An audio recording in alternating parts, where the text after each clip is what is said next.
సమాజాన్ని చైతన్యవంతం చేయడంలో సాహిత్యం కీలక పాత్ర పోషిస్తుందన్నారు తెలంగాణ బీసీ కమిషన్ అధ్యక్షుడు బిఎస్ రాములు. కొలకలూరి విశ్రాంతమ్మ సాహిత్య పురస్కారాల ప్రధానోత్సవం సందర్భంగా ఆయన వ్యాఖ్యలు చేశారు. కొలకలూరి ఇనాక్ సాహిత్యంపై పరిశోధనా వ్యాసాలతో పాటు పలువురు రచయితలకు అవార్డులు అందించారు. హైదరాబాద్ తెలుగు విశ్వవిద్యాలయంలో ఈ కార్యక్రమం జరిగింది. గత 10 ఏళ్లుగా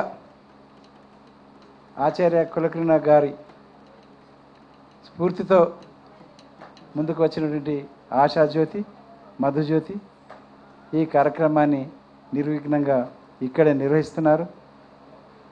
ఈ పురస్కారాల ఎంపిక ఎంత పారదర్శకంగా, ఎంత రహస్యంగా జరుగుతుందో కూడా ముందే వివరించడం జరిగింది. ప్రతి సంవత్సరం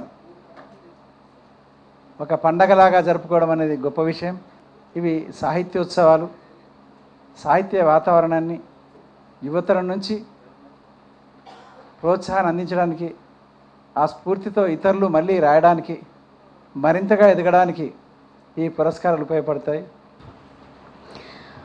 ప్రతి సంవత్సరము 2 పురస్కారాలు సాహిత్యంలోని ఏదో ఒక ప్రక్రియలకు ఇస్తూ వస్తూ ఉండటము పరిపాటి. నవల, కథానిక, నాటకం, కవిత్వం, పరిశోధన, విమర్శనం ఇలా జంటగా సాగుతూ ఉన్నటువంటి ప్రయాణంలో ఈసారికి వచ్చినటువంటి పురస్కారాలు నవల, కథానికలకు ఇవ్వడం జరుగుతుంది.